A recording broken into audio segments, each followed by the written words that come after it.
morning. We're going to start with the meditation on breathing, just to get centered a bit. You can just sing breathe in, breathe out to start with.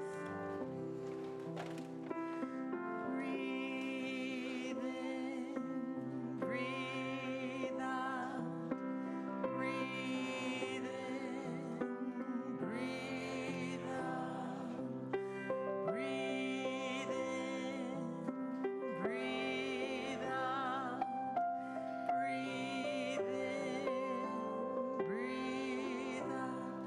When I breathe in, I'll breathe in peace. When I breathe out, I'll breathe out love. When I breathe in, I'll breathe in peace. When I breathe out, I'll breathe out love. When I breathe in, I'll breathe in peace. When I breathe out, I'll breathe out love. When I breathe in, I'll breathe in peace. When I breathe out, I'll breathe out love. Breathe in, breathe out, breathe in, breathe out, breathe in, breathe out, breathe in, breathe out.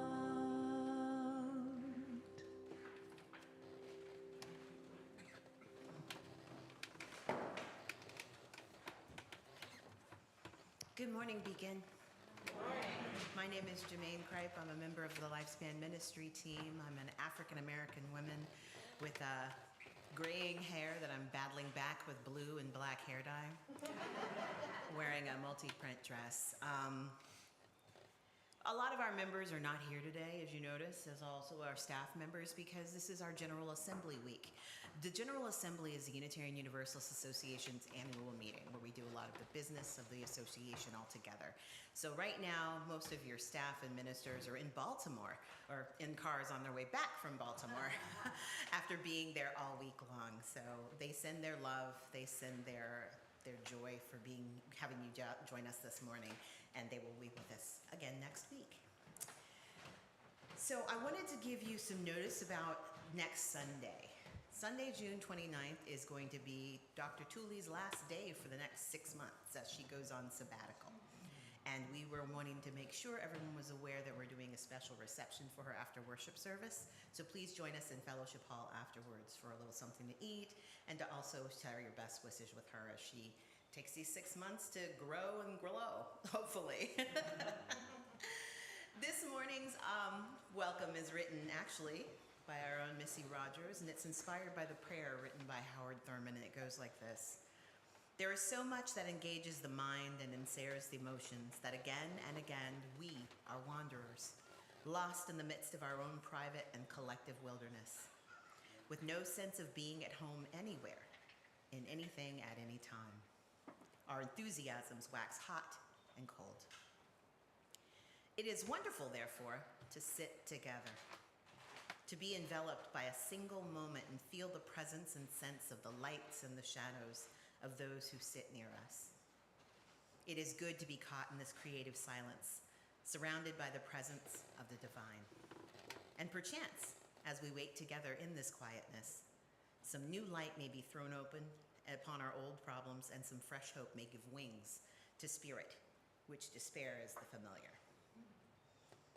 All this may be a miracle to us as we wait together in the quiet of this time. As many of you are aware, the United States has engaged in activity in the Middle East recently, actually yesterday, unsanctioned by the majority of the people in this community as well as in this country. Unitarian Universalists affirm peace. We are by far pacifists, and the actions of this administration go directly against our values. And so as we light our chalice this morning, I'm going to follow it by a gong in symbolism for the lives lost, for the lives that are in peril, for the continued violence in the Middle East that we are now part of. Could I get a volunteer to come forward and help us light the chalice?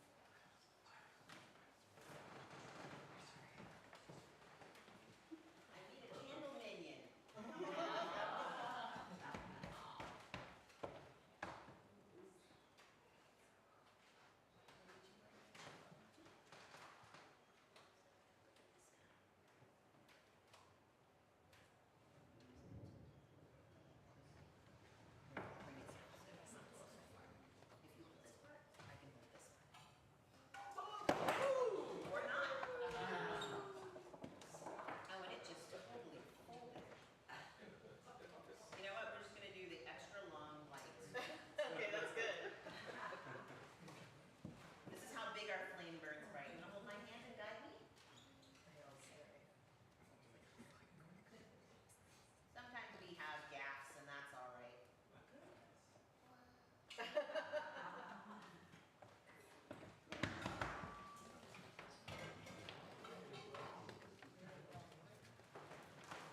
And as the sound of the gong dissipates, I ask that you hold in your hearts again those people who are in the line of fire directly, our military personnel on the ground, as well as our leaders in Washington, D.C., for them to use holy guidance to do the right thing and de-escalate this conflict.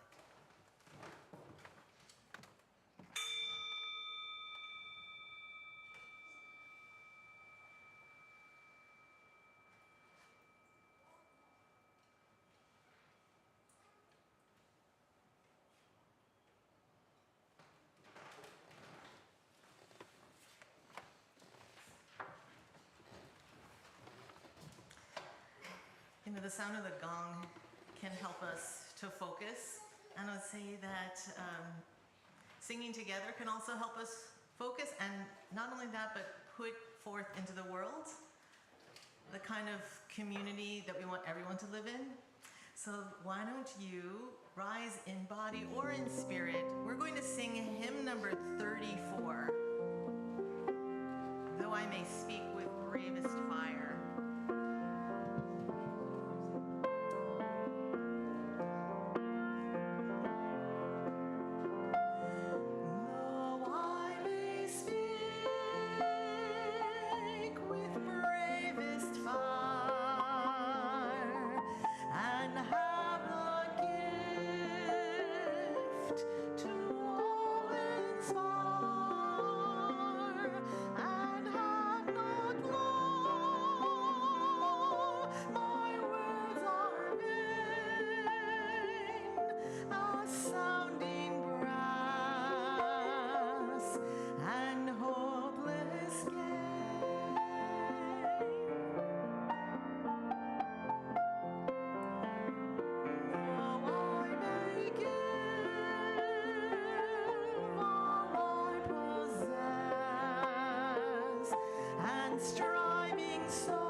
Spirit.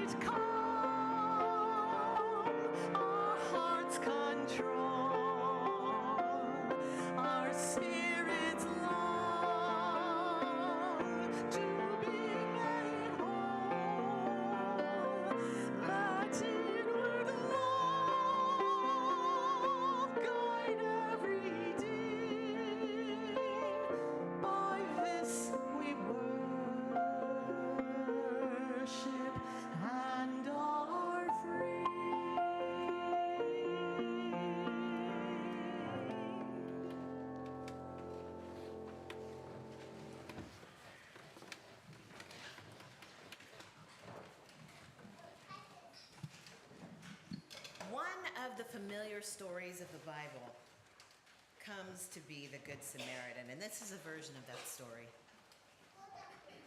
An expert in Jewish law was questioning Jesus, and he asked, "Teacher, who is my neighbor?"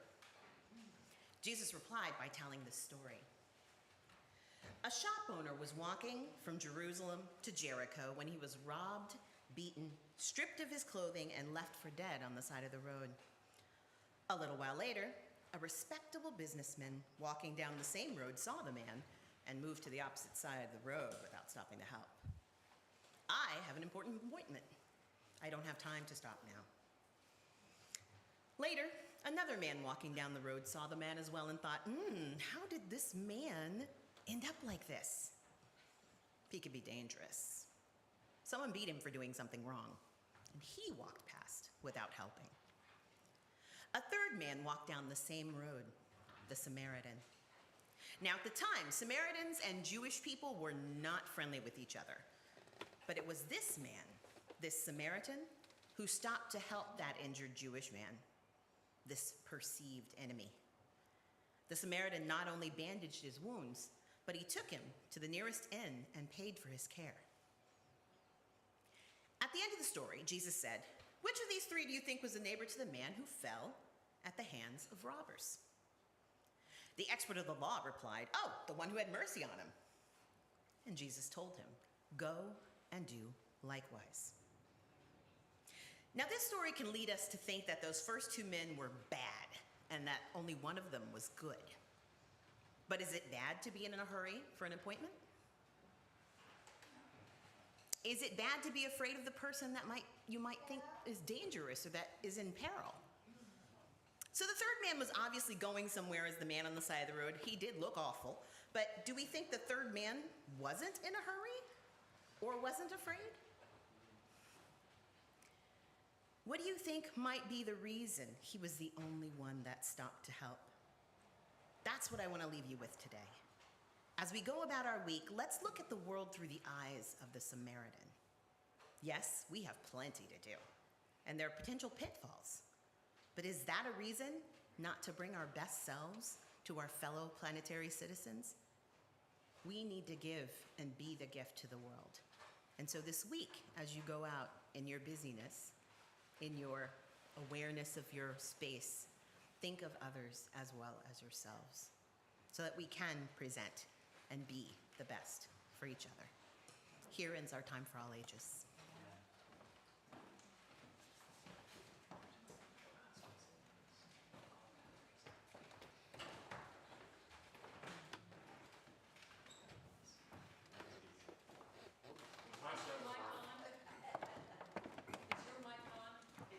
Now it is. Can you hear me? All right. Good morning, Beacon. Good morning. Ooh, deep breath this morning, yes.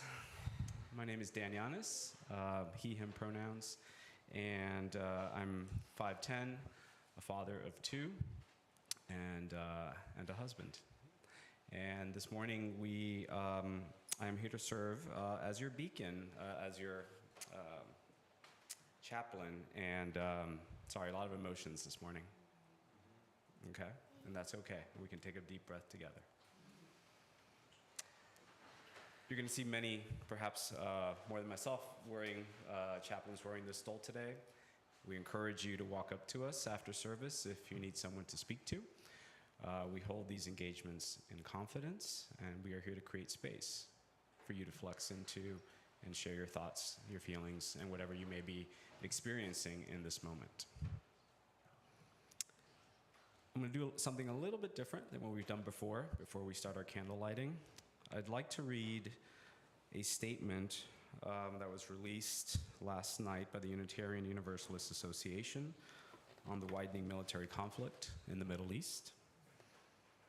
The Unitarian Universalist Association condemns U.S. military involvement in the expanding conflict between Israel and Iran.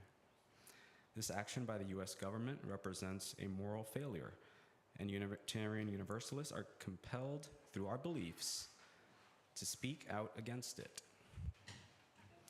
Throughout our 200-year history, we have supported peacemaking efforts. We renew our opposition to attacking Iran in the wake of this action, and Unitarian Universalists will continue to work for a world where our shared values of pluralism and interdependence are realized, and where the inherent dignity and worthiness of all people are recognized. And with that, beloved, let's go ahead and light a candle for peace and for all those who are suffering in the wake of these aggressions. I'd also like to light a candle for strength. So as Unitarian Universalists, we continue to speak truth to power and uphold our values as a community. A candle of healing and recovery for John Wilkes, Ginny Gold's husband, who is experiencing post-surgical health complications. And finally, I'd like to end on a positive candle, a candle of joy for Erna Hoover, who's a longtime Beacon member who celebrated her 99th birthday this past week.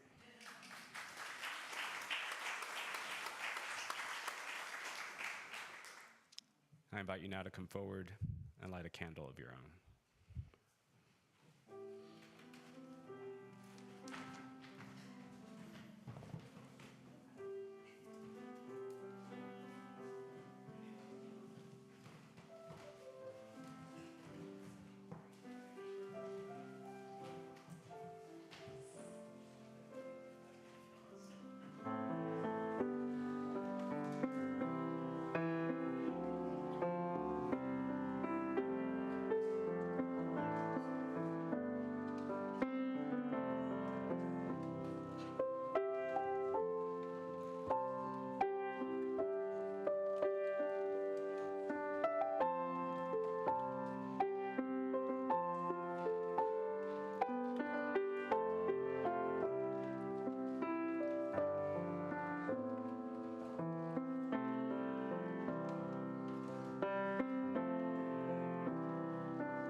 Good morning. My name is Missy Rogers, and normally I say I am your worship associate today. And today I'm going to say I'm your worship lead, since as Jermaine said, most of the professionals are away, so. We're now going to enter into a time of meditation. Real quick, just for those who benefit from a visual description, I am a white woman with salt and pepper, fairly short hair, with glasses and a bright starburst necklace and print dress. We're going to enter into a time of meditation, but this meditation will be a musical meditation. And it is one that I personally use in my life frequently. So I would like to share it with you today, and I'm very grateful to John and Misa and Jermaine for helping with all the music today. What? Yes? Isn't that, do we have different versions of the order of service, Misa? Do we? Okay. I'm going to invite you to look at 1032, which is Daun Naish. This can be part of our meditation. We're going to now meditate for peace. And this was written by a Jewish composer with lyrics by a Muslim writer. And in fact, the words are, as you see at the bottom of the page, a meditation on peace.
We're going to be doing the song, I Am Light. So I'm just going to teach it to you in case you don't know the refrain or what's called the chorus. And we will come back to it several times in this song. The chorus goes like this. I am light, I am light. That's all it is. I am light, I am light. I am light, I am light. That is such a beautiful sound. I am light, I am light. I am light, I am light. I am light, I am light.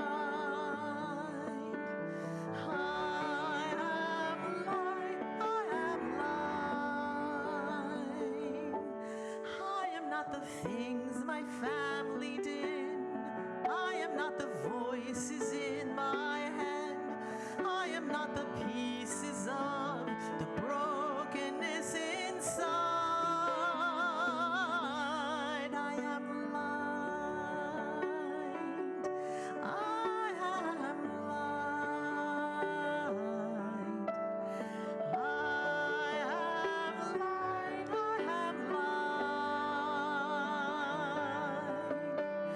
I am light. I am light.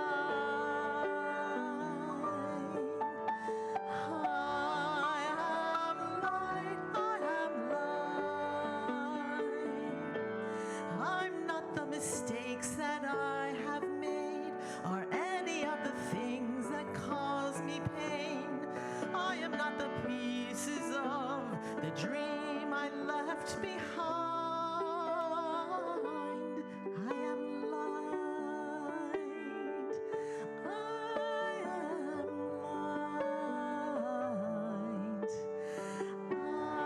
am light. I am light. I am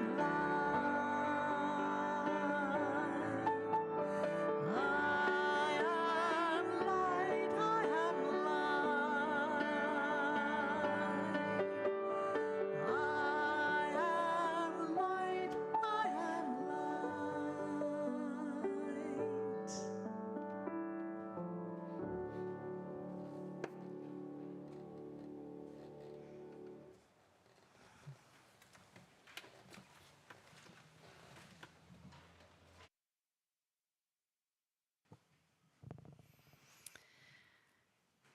This is from the published diaries of Eddie Hilsum, An Interrupted Life. One thing is becoming increasingly clear to me, that you, God, cannot help us. We must help you to help ourselves. And that is all we can manage these days, and also all that really matters. That we safeguard that little piece of you inside ourselves, and perhaps in others as well. Alas, there doesn't seem to be much you yourself can do about our circumstances, about our lives. Neither do I hold you responsible. You cannot help us, but we must help you and defend your dwelling place inside us to the last.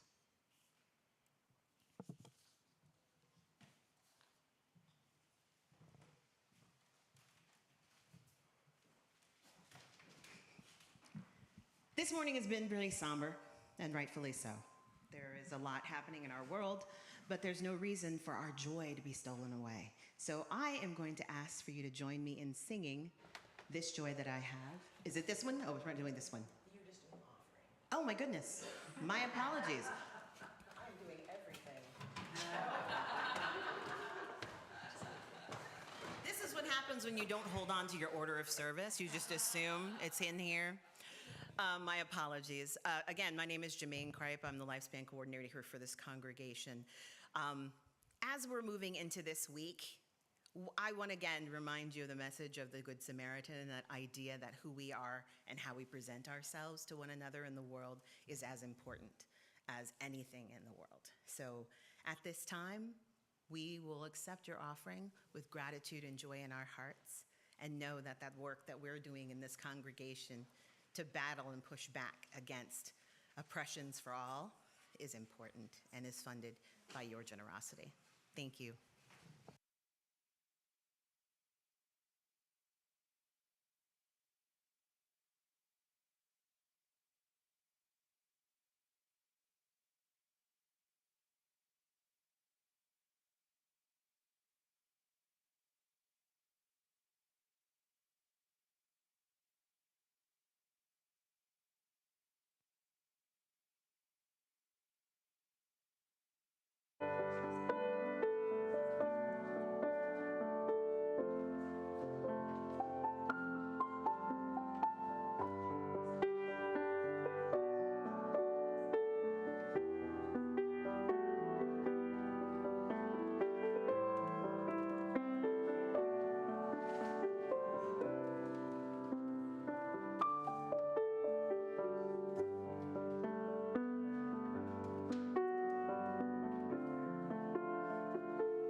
make this world a better place. Children will learn, and their future will be love, love, only love, with all your heart. Love, only love, with all your soul. Listen to the wisdom inside and around you. You will remember. You will remember. You will remember.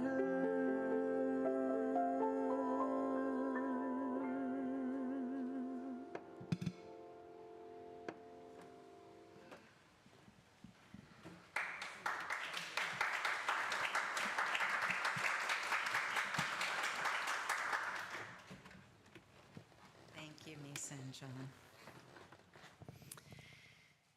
There is an African saying which is, be careful when a naked person offers you a shirt.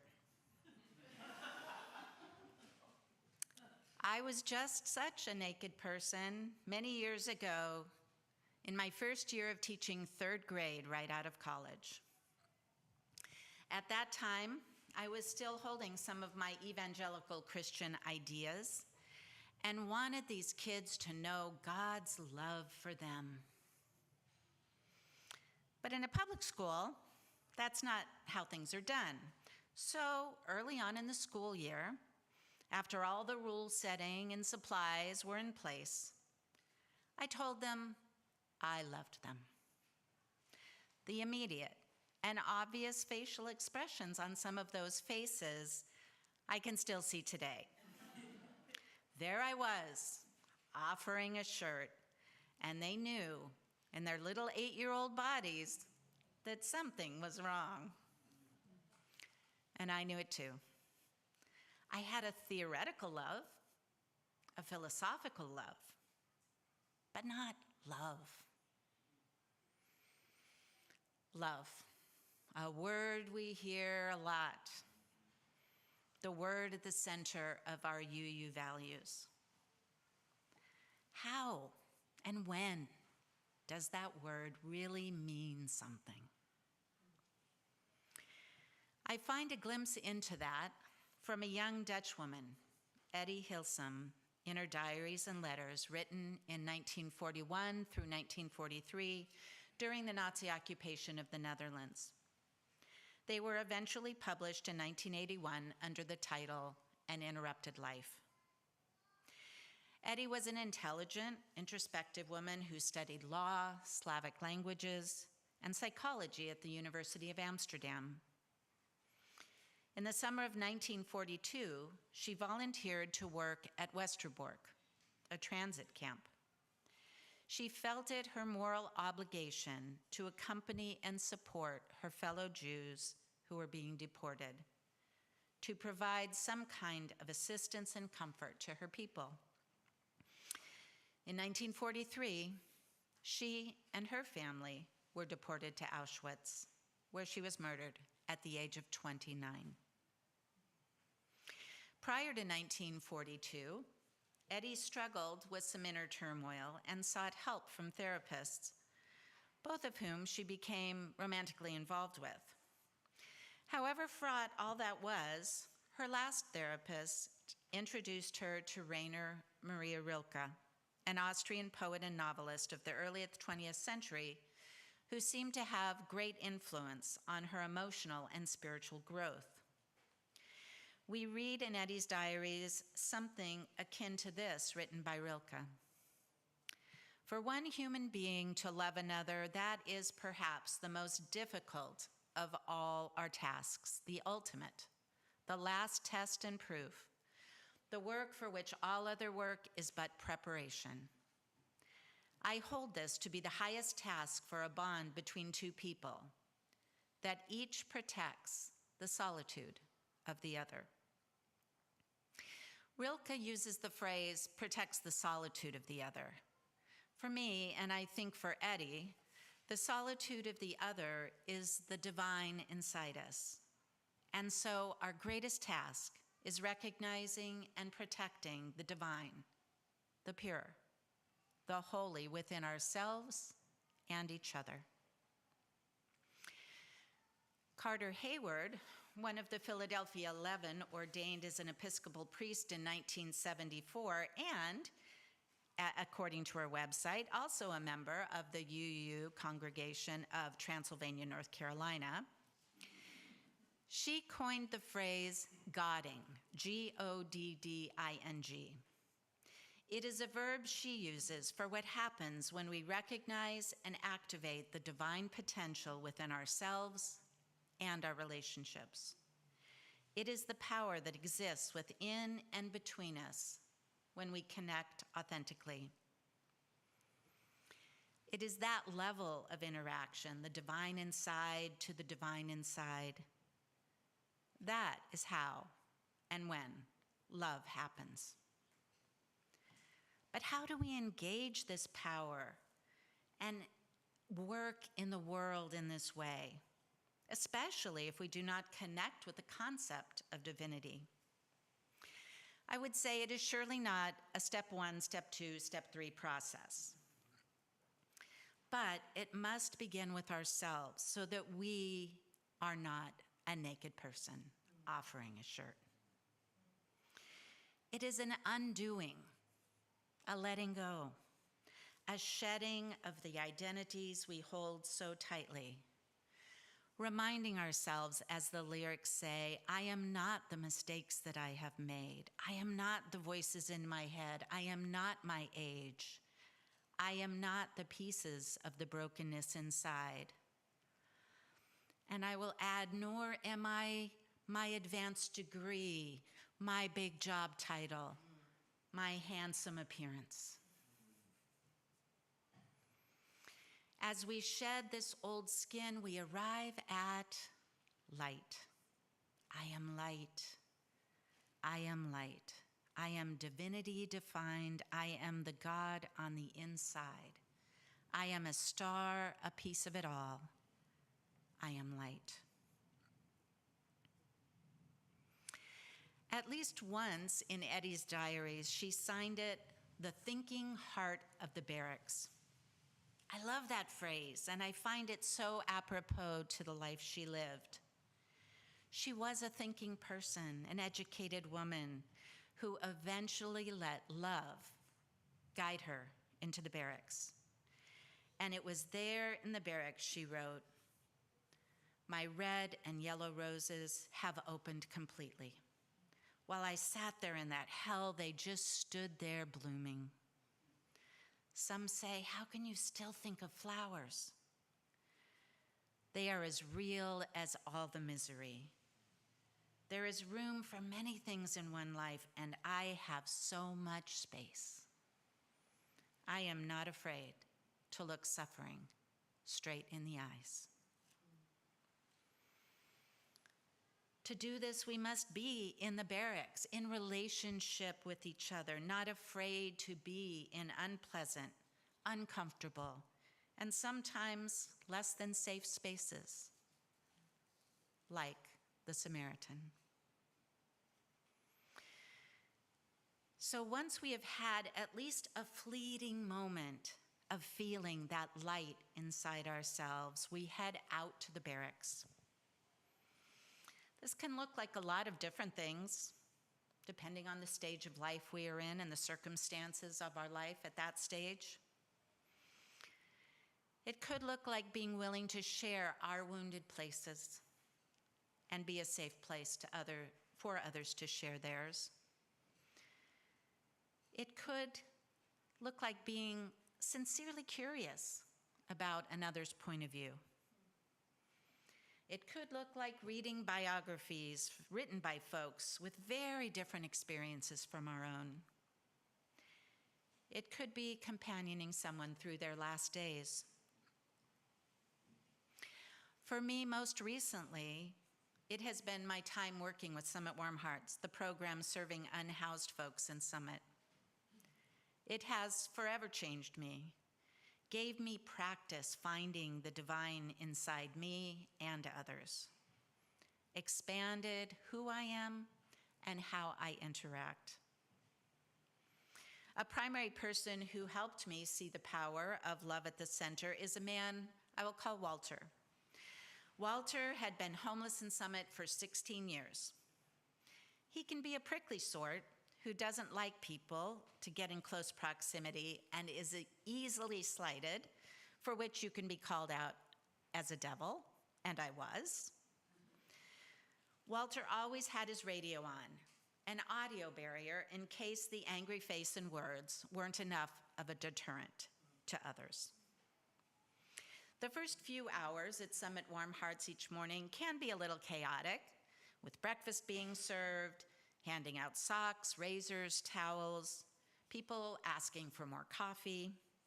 So for someone like Walter, it was an environment that kept all his defenses in full swing. The thing is, though, when love is at the center, you can get past lots of obstacles. And we did. It took a long time, but eventually Walter would stay after other guests had trickled out by about 12:30. This gave us the opportunity to talk across the room to each other, the smell of bacon still lingering in the air. It gave us opportunities to find a way past the defensive postures, both his and mine, to find that we had life experiences and viewpoints that resonated with each other. Not usually the same experiences, but we saw these stories as an opening, a softening to the other, and slowly trust was built. Walter has been housed now just about 3 years. We still see each other occasionally when he calls to see if I can take him to a doctor's appointment. That is our social interaction. And I can honestly call him a friend. Because as Eddie said, there is room for many things in one life. And we have so much space. Thinking again about that first year of teaching 3rd grade many years ago, throughout the school year, we laughed together, we were frustrated together, we learned together, we created, we grew together, experienced aha moments and uh-oh moments. And at the end of the school year, as with Walter, there was love, unspoken.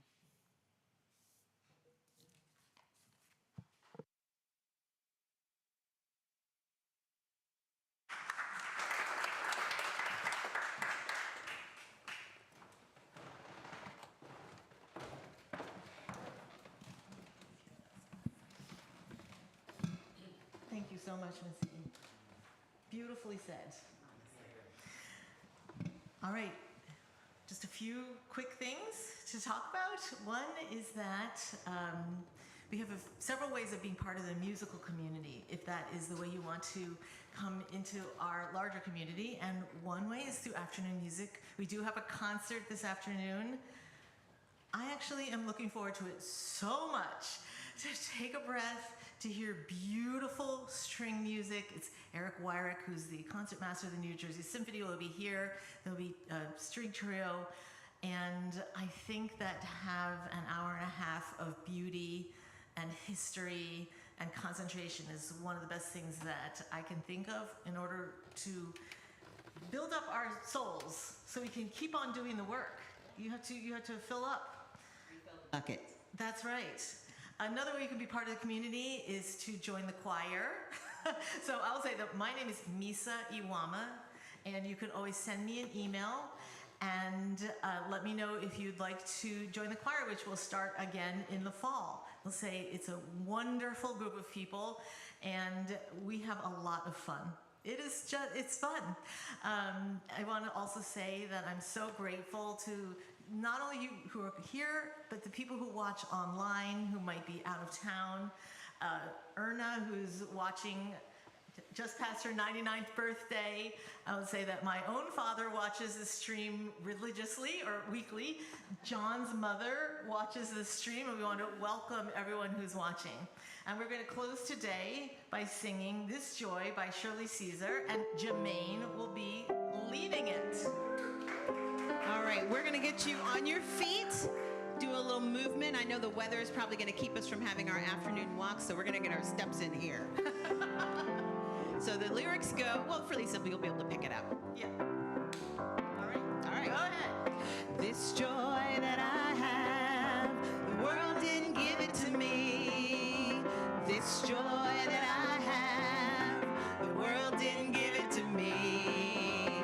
This joy that I have, the world didn't give it to me. The world didn't give it, the world can't take it away. The word strength next. This strength that I have, the world didn't give it to me. This strength that I have, the world didn't give it to me. This strength that I have, the world didn't give it to me. The world didn't give it, the world can't take it away. This peace that I have, the world didn't give it to me. This peace that I have, the world didn't give it to me. This peace that I have, the world didn't give it to me. The world didn't give it, the world can't take it away. Let's clear it up with love. This love that I have, the world didn't give it to me. This love that I have, the world didn't give it to me. This love that I have, the world didn't give it to me. The world can't give it, the world can't take it away. The world didn't give it, the world can't take it away. One more time. The world didn't give it, the world can't take it away.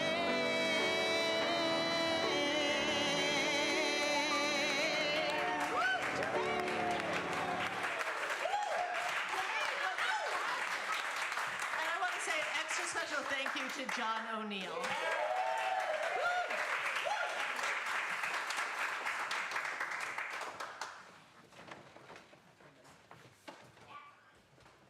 Would you be able to reach across the aisles to your friends if you're willing and able? Let's hold hands as we close out with our benediction tonight, this morning.